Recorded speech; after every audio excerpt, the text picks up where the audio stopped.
soir, dans l'actualité de ce samedi 2 février à la une,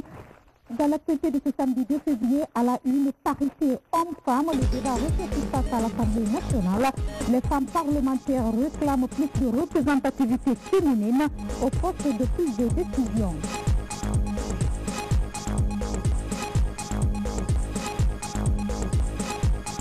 C'est une grande avancée dans le processus de la réforme judiciaire et une bonne nouvelle pour les personnes condamnées en matière criminelle. Il existe désormais une chambre criminelle pour réexaminer les recours formulés par les condamnés au niveau des tribunaux d'instance. Et toujours pour l'activité des candidats Conakry, le secteur est miné par les clandestins et la Banque centrale est bien claire sur les mesures à respecter pour mieux réglementer ce marché de devises. C'est tout pour les titres, encore une fois, bienvenue à tous. Nous commençons par l'activité du Premier ministre. Le Premier ministre, chef de gouvernement, a présidé hier la 9e Assemblée générale ordinaire du Comité national de lutte contre le sida. La rencontre s'est focalisée sur le bilan annuel de la riposte au VIH-Sida courant 2018 et sur les perspectives pour 2019. Hadi Kamara, bruit de presse de la primature. Cette 9e Assemblée générale ordinaire du CNLS a passé au crible toutes les questions relatives au bon fonctionnement de la structure. Ici, il s'est agi de faire le bilan de la riposte et les stratégies adoptées pour lutter contre le VIH-Sida en Guinée. Le pays, avec l'implication de tous les partenaires et acteurs de la riposte, s'est doté d'un nouveau cadre stratégique national de lutte contre les IST-VIH-Sida pour la période 2018-2022. Le nombre de sites qui ont offert des services en matière de conseil et dépistage volontaire du VIH est de 138 sites en 2018 contre 112 en 2014. Permettant à peu près de 160 000 personnes de connaître leur statut sérologique. Le nombre de sites pour la prise en charge en ARV antirétroviraux a doublé depuis 2016. Le pays compte aujourd'hui 142 structures délivrant le traitement ARV et gratuit sur toute l'étendue du territoire national. Notre pays a bénéficié encore de la confiance du Fonds mondial de lutte contre le sida, la tuberculose et le paludisme, avec l'octroi d'un don de 55 300 000 dollars américains en faveur de la lutte contre le sida. Les partenaires techniques et financiers ont tous salué les efforts consentis par la Guinée dans le cadre de la prévention, de la sensibilisation, du traitement et de la recherche des financements en faveur de la lutte contre le sida en Guinée. Toutefois, les défis restent dressés devant le CNLS. Les défis importants restent à confronter, notamment pour la prévention de la transmission mère-enfant, qui demeure une préoccupation étant donné que seulement moins de 1/3 des enfants séropositifs bénéficient de traitements antirétroviraux et que les femmes enceintes bénéficient de traitements pour la prévention de la transmission mère-enfant également à un taux de environ 1/3 pour protéger leurs enfants. Les financements de la réponse reposent à plus de 90% sur les ressources extérieures. Ceci est de nature à compromettre la durabilité des acquis et la pérennisation des succès que nous enregistrons. Le Premier ministre Ibrahima Kassouri Fofana a invité toutes les parties prenantes à faire preuve de sagesse, de compétence, de soutien, de dynamisme et d'efficacité pour contribuer à inverser la tendance évolutive de cette maladie en Guinée. Il demeure essentiel d'intensifier les efforts requis pour y arriver, à savoir une meilleure couverture des besoins en intrants VIH. Je sais et je le dis qu'il y a des faiblesses à ce niveau dans la mise à disposition à temps des moyens requis. Le gouvernement améliorera cette situation en concertation avec nos partenaires techniques et financiers. Dans ce cas d'espèce, les moyens justifient la fin. Si nous y mettons les moyens, nous arriverons à éradiquer la maladie le plus rapidement possible. Nous devons tout aussi garantir une gestion judicieuse des ressources mobilisées pour la réalisation des interventions programmées. Cette responsabilité revient en priorité aux acteurs nationaux impliqués dans la riposte. Il n'y a pas de doute qu'en faisant cela, on est en droit d'atteindre une contribution plus accrue des partenaires financiers pour l'atteinte des objectifs globaux de lutte contre le VIH-Sida auxquels la Guinée a souscrit. Au cours de cette assemblée générale, les techniciens étaient là. Ils ont exposé sur le cadre stratégique d'intervention, suivi et évaluation des projets, la prise en charge psychosanitaire des malades, la mobilisation des ressources, la gestion financière et le fonctionnement des sites de dépistage volontaire et de traitement gratuit. Du côté de l'Assemblée nationale, le débat sur la parité refait surface, une cause soutenue par le réseau des femmes parlementaires guinéens. Ces femmes et autres représentants des partis politiques revendiquent plus de représentativité de la gente féminine dans les instances de prise de décision. Robert Sidtono revient sur ce débat. Comment harmoniser davantage les stratégies d'action pour une grande représentativité des femmes dans les instances de prise de décision? C'est autour de cette question que ces représentantes membres du réseau des femmes parlementaires, représentantes des partis politiques, se sont retrouvées pour échanger des stratégies et les expériences. Ces débats devraient déboucher sur l'appui institutionnel du gouvernement canadien et d'autres partenaires pour encourager la parité entre hommes et femmes dans les instances de décision. C'est clair que c'est pas facile. Il y a du travail à faire. Il faut continuer, par exemple, à s'assurer que le projet de loi continue à faire son chemin. C'était mentionné qu'il ne faut pas arrêter avec l'adoption de la loi. Il faut continuer à s'assurer de la mise en œuvre, du suivi, de la sensibilisation de la population et de l'engagement des femmes qui ne sont pas encore engagées, de jeunes filles qui représentent le futur du travail que vous faites déjà aujourd'hui. Pour inverser les tendances, ces femmes venues de différentes structures entendent multiplier les initiatives pour une plus grande autonomisation des femmes en termes de formation, de participation à la vie politique, de promotion des activités génératrices de revenus et la connaissance des droits de la femme. Qu'on débatte clairement et que notre vision soit prise en compte, à savoir pas de recul, plus de discrimination à l'égard des femmes. Et c'est le lieu de féliciter le chef de l'État qui n'a pas accepté de promulguer ce code et qui l'envoie en seconde lecture pour qu'on s'entende, pour qu'on accorde les violons, pour que toutes les dispositions qui continuent à discriminer les femmes soient extirpées de ce code civil. Le président Alpha Condé est aujourd'hui féministe. Nous le savons parce qu'en dédiant son mandat aux femmes, il n'en a pas fait une action seulement un problème virtuel, mais il l'a opérationnalisé à travers la mise en place de 130 milliards de francs pour les femmes et les jeunes. Et quand les résultats escomptés ne sont pas allés dans le sens de sa vision, il a demandé encore de mettre en place des MIFA. Les regards sont maintenant tournés vers l'appui du gouvernement canadien à la promotion de la femme guinéenne à travers ce projet sous-régional. Au centre directionnel de Koloma, c'est une course contre la montre pour les occupants illégaux. Ils ont 72 heures pour libérer les lieux, un ultimatum lancé par le ministre de la Ville et de l'Aménagement du Territoire. Accompagné de ses cadres, Ibrahima Kourouma s'est rendu lui-même sur le site pour informer et sensibiliser les occupants sur l'importance que revêt ce domaine. Un domaine de l'État réservé à une bonne partie de l'administration guinéenne et aux ambassades. Compte rendu Mangafo Detouri. Le centre directionnel de Koloma est pris en otage par des occupants illégaux malgré les efforts de sensibilisation des autorités. Le ministre de la Ville et de l'Aménagement du Territoire, sur instruction du président de la République, rencontre les occupants pour libérer les lieux.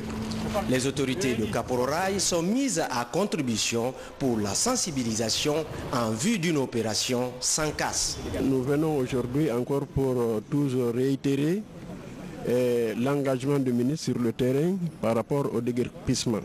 Ce que j'ai à lancer par les occupants, c'est de leur dire de tout faire pour respecter l'engagement qu'eux-mêmes ils ont pris devant le ministre pour ne pas qu'on casse leurs biens. Je continuerai toujours à faire la sensibilisation pour que tout le monde comprenne, afin qu'on ne casse pas en tout cas le bien de quelqu'un. Plusieurs missions d'information sont passées avant le ministre. Les occupants font la sourde oreille. Des garages et autres encombrants physiques entourés de gargotes sont toujours en place. Dr Kourouma sensibilise les occupants et donne enfin 72 heures avant le lancement des opérations de déguerpissement. Déjà dans un premier temps, nous avons, comme je vous l'ai dit tout à l'heure, je vous ai expliqué un schéma qui a été mis sur pied. Il y a eu d'abord les inspecteurs qui sont venus, qui les ont rencontrés pour que les gens quittent. Nous avons fait ensuite un communiqué radiodiffusé pour que les gens quittent. Nous avons envoyé un huissier pour donner des documents pour que les gens quittent. Et cela, ça fait déjà près de 2 mois que nous sommes là-dessus. Parce que le président de la République, son souhait, ce n'est pas de brutaliser la population. Il exige de façon très claire qu'on ne fasse pas la brutalité. Il tient à ce que les gens quittent de façon normale et qu'on crée des conditions pour que les gens puissent quitter. Alors c'est ce que nous avons fait depuis plus de 2 mois. Et aujourd'hui, nous sommes à la phase où moi-même, en tant que ministre, je suis venu sur le terrain pour demander aux gens de quitter.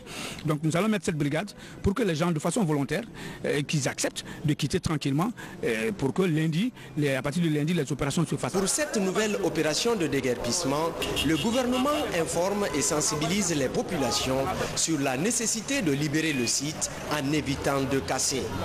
L'objectif serait de permettre aux investisseurs d'entamer les travaux pour décongestionner le centre administratif de Kalo. C'est un grand pas franchi dans l'administration judiciaire en matière criminelle. Il existe désormais une chambre criminelle. Elle a pour mission de réexaminer les recours formulés par les personnes condamnées au niveau des tribunaux d'instance. Une avancée qui garantit le droit de défense des condamnés en première instance. Kerno Younoussaba pour plus d'informations. C'est une réponse à la lutte contre l'impunité.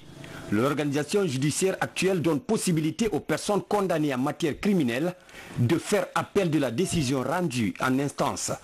Les 2 cours d'appel du pays, Conakry et Kankan, disposent désormais chacune d'une chambre criminelle pour le réexamen des recours. Cette avancée garantit le droit de défense des personnes déjà condamnées pour des actes criminels au niveau des tribunaux de première instance. Désormais, lorsque un jugement est rendu au niveau d'un tribunal de première instance, par exemple de Pita, l'affaire peut venir en appel au niveau de la cour d'appel. Et la cour d'appel va réexaminer cette affaire et ainsi, si les parties sont d'accord, ok, si elles ne sont pas d'accord, il y a un autre volet, c'est celui d'aller au niveau du pourvoi en cassation. La seule chose qu'il y avait, c'était immédiatement après la décision, c'était le pourvoi en cassation devant la Cour suprême.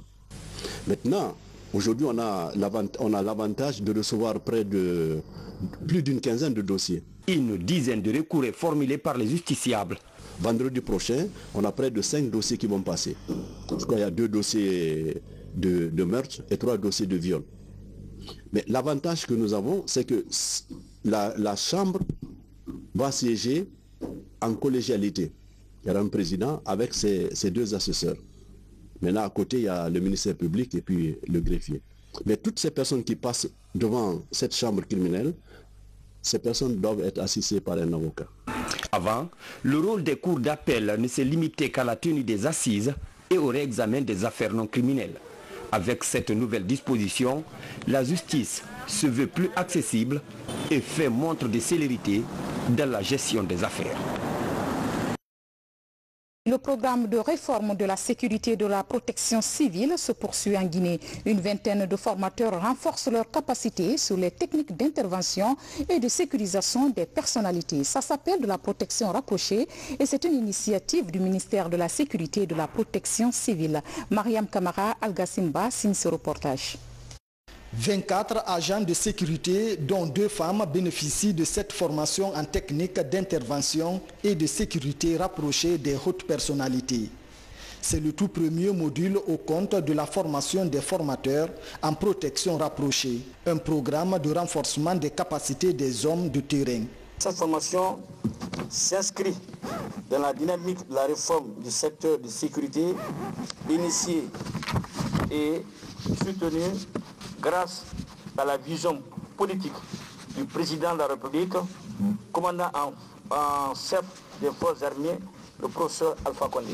Vous devez vous mettre à l'évidence que nous rentrons dans une phase axée sur l'efficacité et l'efficience. Au cours de cette formation, les notions abordées ont été les techniques de communication et de déontologie en matière d'intervention, les principes généraux de sécurité d'action, les techniques de base self-défense avec TONFA, les protections des hautes personnalités et tenez-vous bien que toutes ces notions ont été accompagnées des exercices de simulation.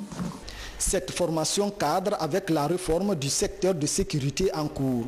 Les techniques en sécurisation de cortège, en évacuation et autres mécanismes d'escorte sont enseignés par des experts français. Une nouvelle dynamique a vu le jour avec une réelle volonté de pérenniser cette école par l'organisation de nombreuses formations continues et par une remise à niveau constante de ses formateurs.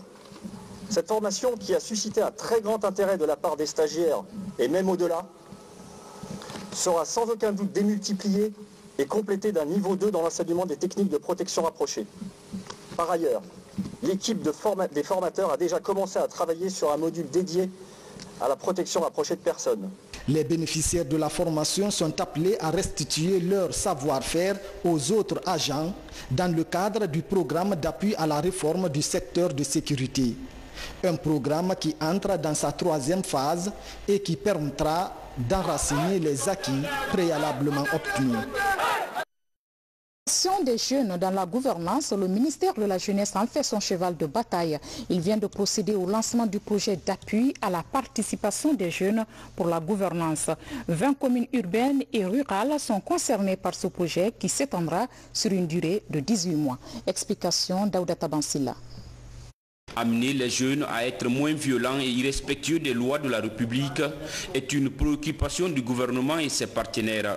Ce projet d'appui à la participation des jeunes pour la gouvernance touche 20 communes, dont 11 urbaines.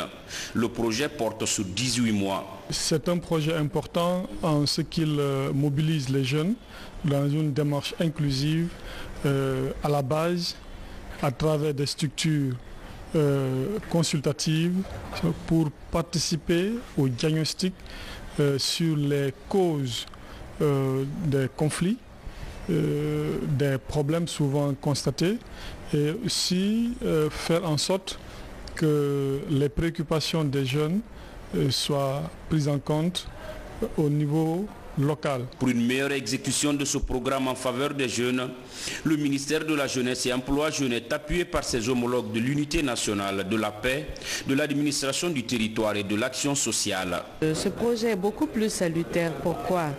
Quand vous prenez le genre, c'est les femmes, c'est les hommes et surtout les personnes vulnérables.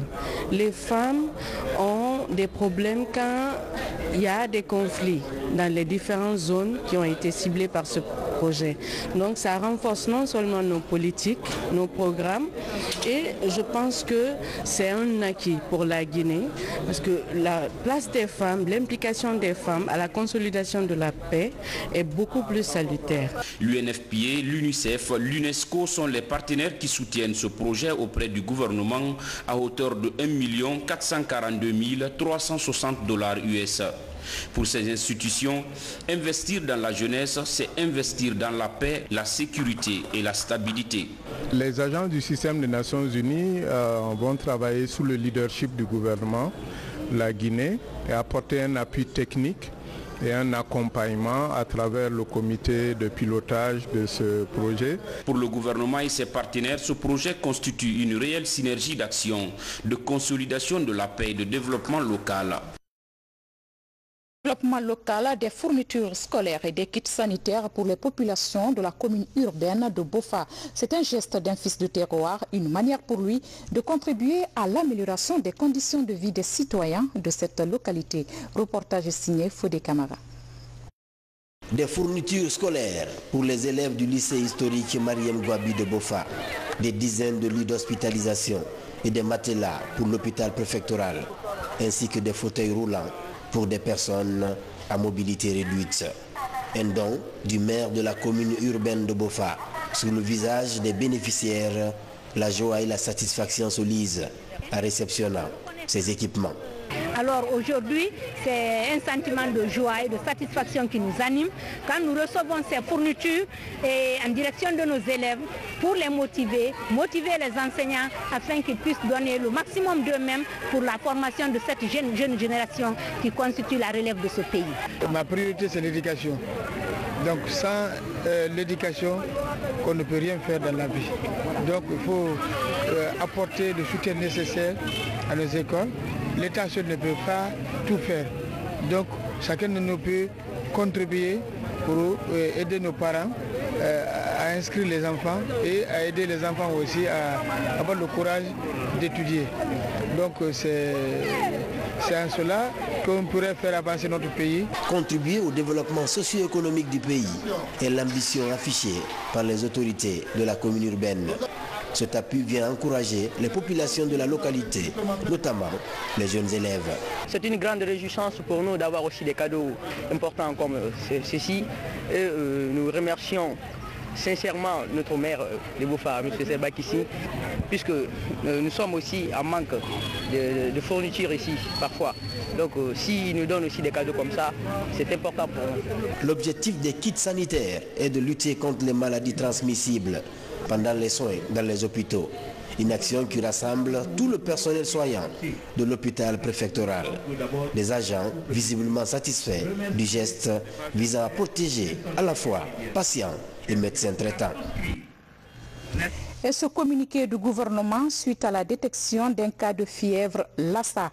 Les autorités sanitaires du ministère de la Santé ont été informées par la direction préfectorale de la santé de Mamou de la détection d'un cas de fièvre de Lassa.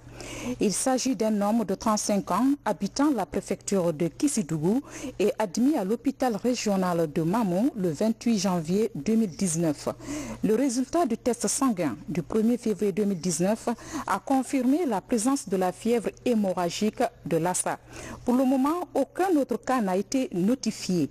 En application du règlement sanitaire international RSI, une réunion de crise a été tenue dans les locaux de l'Agence nationale de sécurité sanitaire le 2 février 2019. Cette réunion a regroupé, outre les cadres du ministère de la Santé, de l'élevage et de l'environnement, de nombreux partenaires du système de santé. À l'issue de cette réunion, il a été décidé de l'envoi d'une mission d'investigation sur le terrain pour appuyer les équipes sanitaires des préfectures de Mamou et Kissidougou dans leurs efforts de contrôle de cette maladie.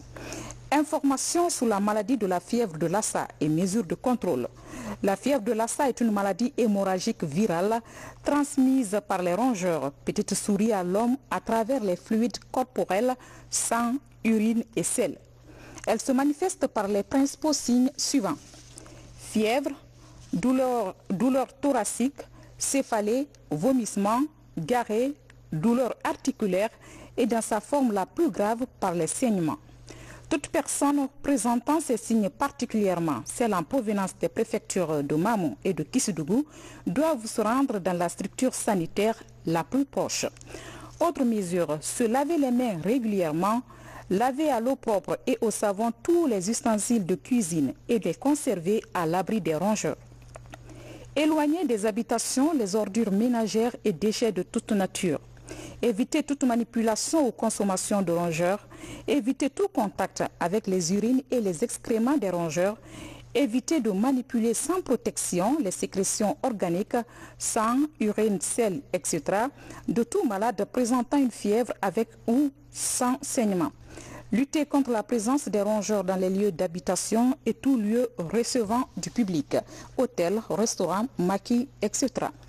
En tout état de cause, le ministère de la Santé reste à la disposition de la population pour donner les informations sur l'évolution et les mesures additionnelles de contrôle de cette maladie. Le ministre d'État, ministre de la Santé, Dr Edouard Nyakwe Lama. Et puis, notre coup de projecteur porte ce soir sur l'activité des cambistes à Conakry. Ils sont nombreux ceux qui pratiquent ce commerce de change de devises. Mais si certains le font de façon officielle, d'autres par contre évoluent dans la clandestinité. Pourtant, le secteur est bien réglementé du côté de la Banque centrale à travers des mesures. Quelles sont ces mesures? Éléments de réponse dans ce reportage grand format de Maurice Sidibi. Aux alentours de l'aéroport international de Conakry-Bessia, ils passent la journée à la recherche des clients. Ces opérateurs vendent et achètent dans la rue les monnaies étrangères. Les voyageurs et autres étrangers touristes, notamment, sont leurs cibles. Le service d'échange rapide d'une monnaie étrangère à la monnaie locale ou inversement génère des bénéfices. La transaction monétaire hors système bancaire a sa clientèle en Guinée. Je suis venu prendre de l'argent. Comme ça en est de partir jusqu'à la banque, je préfère venir jusqu'à l'aéroport ici. Ça me permet d'accélérer mes affaires plus rapidement. Le retard à la banque, ça joue sur mes affaires. Parce que là, par exemple, si je dois aller quelque part à 14h, si je viens à la banque, je peux le faire là-bas. Si par exemple, j'ai 4-5 km à parcourir, donc je peux faire une heure quelque à la banque avant d'avoir d'argent. Mais quand tu viens ici, tu viens, on te donne et tu t'en vas. Ces cambistes ambulants sont devenus les démembrements des bureaux d'échange officiellement agréés. Plusieurs s'approvisionnent en devises au niveau de ces établissements. Officiellement, leur présence est tolérée pour assurer des échanges avec des montants en dessous de 200 € ou dollars. Mais certains d'entre eux disposent d'une masse monétaire qui leur permettent souvent de faire des échanges importants. Cette situation expose les cambistes au cas d'arnaque et de vol. Avoir 1000 là, c'est très rare, très rare, honnêtement. Les petits montants, 50, 100, tu vois beaucoup, peut-être 200. C'est comme ça qu'on va ici. J'ai pris de l'argent ici. Il y a un ami qui m'a envoyé d'aller verser de l'argent à la banque, une somme de 70 millions. Je suis sorti à la route là, il y a des gens qui se sont arrêtés devant moi, ils sont véhiculés. 3 personnes derrière, une femme devant avec le chauffeur, ça restait une seule place. On me dit, papa, vous partez où? Je dis, je vais à Matoto. Dès que je suis venu, et on me dit monter, je suis monté. Dès que nous avons bougé ici en se dirigeant vers le marché d'aviation, le monsieur me dit, papa, le chauffeur même en personne, il dit, votre porte n'est pas bien fermée. Alors, je tenais mon sac comme ça, je me suis contourné comme ça. La main qui coste vers la portail ne peut pas ouvrir la porte. Il faut que je prenne l'autre bras pour contourner comme ça. Dès que j'ai contourné, celui qui est à côté de moi, il s'est appuyé de moi en voulant m'aider pour ouvrir la porte. Celui qui est derrière lui a ouvert le sac, il a pris 10 millions. J'ai ces difficultés-là. Ça s'est fait aussi avec nos clients. Il y a certains clients qui viennent ici, quand ils prennent de l'argent en partant, on le fait des choses comme ça. Pour mieux réglementer l'exercice de l'activité des cambistes en Guinée, la Banque centrale surveille à la loupe le secteur. Selon certains experts, le manque de contrôle pourrait favoriser le blanchiment d'argent et des financements douteux. Il n'y a aucune relation directe entre la Banque centrale et les cambistes ambulants que vous rencontrez ça et là dans les rues et sur différentes places de Conakry. La Banque centrale a des relations très fournies avec les bureaux de change qui ont été agréés en bonne et due forme. Les bureaux de change travaillent avec nous et avec les banques commerciales et dans le cadre des indications fournies par les instructions pertinentes de la Banque centrale. Les reporting doivent se faire à tout moment entre les bureaux de change et la Banque centrale pour que tous les aspects de leurs activités puissent être analysés dans le cadre de la gestion intégrée du marché d'échange en République de Guinée. Maintenant, pour rappeler le cas des changeurs ambulants, et d'ailleurs je dois préciser que progressivement cette activité devrait tendre à disparaître parce que de toute façon le mouvement dans lequel nous nous sommes lancés dans le cadre de la politique vigoureuse de lutte contre le blanchiment d'argent et le financement du terrorisme dans laquelle la Banque centrale s'est engagée. Et cette politique-là voudrait que tous les mouvements de devises puissent être retracés dans un mécanisme très bien fixé et qui est appelé à être huilé au fur et à mesure que nous avançons. En 2017, plus de 44 bureaux d'échange officiels ont été agréés par la Banque centrale de la République de Guinée. Chaque bureau d'échange est officiellement agréé avec une caution de 100 millions de francs guinéens. Mais ceux qui travaillent dans la rue échappent encore au contrôle public. On en vient à la politique. Les jeunes du RPG Arc-en-Ciel de Cancan célèbrent le 3e anniversaire du second mandat du président de la République, professeur Alpha Condé, au pouvoir. Ils ont manifesté leur satisfaction à travers la présentation des acquis. Plusieurs hauts cadres du pays ont assisté à la cérémonie. L'ancien Kamisoko, Mamadi Gassama. Ces pas de danse authentique de Baté Nabaya, dont le coup d'envoi des festivités marquant les 3 ans du deuxième quinquennat du président Alpha Condé au pouvoir. La cérémonie mobilise toutes les couches socio-professionnelles de la ville. Hommes, femmes et jeunes donnent un éclat particulier à cette cérémonie de reconnaissance. Notre papa, c'est le président de la République, le professeur Alpha Condé. C'est lui, nous le soutenons. Quand il regarde derrière lui, nous sommes là. Quand il est devant, il regarde devant, nous sommes avec lui. À gauche, nous sommes à droite. Impressionnés par la mobilisation, les cadres du RPG Arc-en-Ciel exhortent les jeunes à resserrer davantage les rangs. Nous allons tous être sur le terrain, sillonner le pays pour expliquer toutes les réformes que le professeur Alpha Condé a pu apporter à la Guinée, le progrès que notre pays a connu et les perspectives qui s'annoncent pour notre pays. Il faut qu'on explique cela aux populations. La population est satisfaite des travaux qui ont été effectués sur le plan infrastructurel, la transformation que subit la région. Franchement, doit conduire la population à accorder encore d'une nouvelle chance au professeur Alpha Condé, surtout au niveau des élections législatives. À présent, place à notre rubrique Guinée en bref, où le condensé de l'actualité nationale traité sous forme de télégramme. C'est un commentaire signé Hadia Toubari.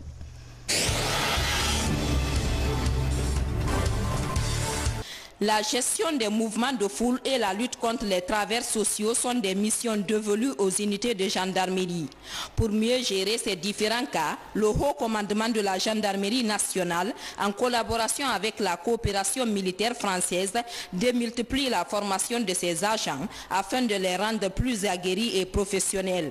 C'est dans ce cadre que 175 gendarmes des unités mobiles ont bénéficié d'une formation de 6 mois. Ces différents stages dont viennent de bénéficier 175 gendarmes visent à qualifier et à outiller le personnel de la gendarmerie mobile de nouvelles techniques professionnelles en conformité avec le cadre légal en vigueur en vue d'un meilleur accomplissement des missions régaliennes de la gendarmerie. Informer et sensibiliser les populations sur le contenu de la Constitution guinéenne est l'un des objectifs du mouvement de citoyens Makouze. Cette rencontre est la suite d'une série de séances d'information sur le contenu et le sens de la Constitution. La problématique de la Constitution guinéenne est un sujet sensible pour les uns et épineux pour d'autres, raison pour laquelle il est opportun de faire une réécriture de ce grand document qui représente la vie de notre nation. Les sensibilisations doivent être permanentes auprès de la population à la base à travers nos langues vernaculaires.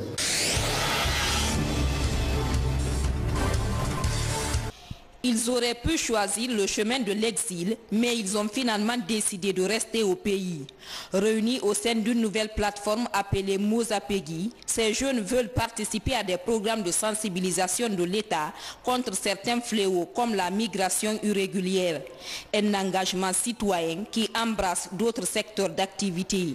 Nous, les partisans de ce mouvement, en faisons un outil de communication et de sensibilisation afin d'éradiquer les fléaux comme l'immigration clandestine, la violence, les relations sexuelles non protégées, l'insalubrité, la délinquance juvénile.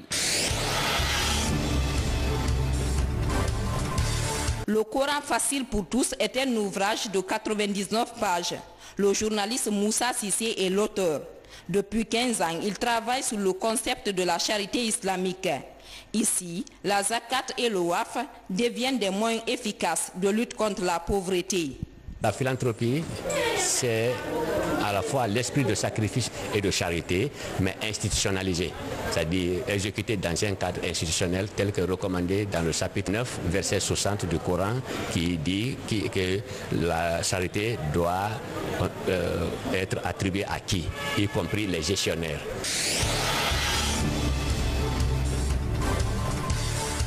Un tournoi de football pour renforcer les liens entre le corps médical. Première du genre, la compétition regroupe 7 équipes venues des établissements hospitaliers de la ville de Conakry et des partenaires techniques et financiers. Le tournoi est organisé par la pharmacie centrale de Guinée. Le match d'ouverture oppose la formation du CHI Ignasdine à celle de l'hôpital national d'Onka.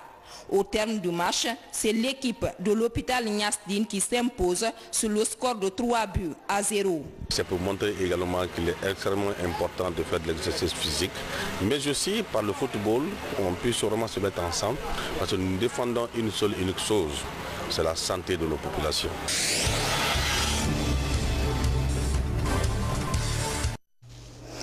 En bref et en image, le Oroya Athletic Club a décroché sa première victoire cet après-midi en phase de groupe de la Ligue africaine des champions. Les Rouges et Blancs du Matam ont dominé Platinium FC du Zimbabwe d'1-0. Cette victoire relance le champion de Guinée dans le groupe B à égalité de points avec l'Espérance de Tunis et Orlando Pirates qui s'affrontent en ce moment même en Afrique du Sud. C'est une brève de Abdul Aziz Baldi.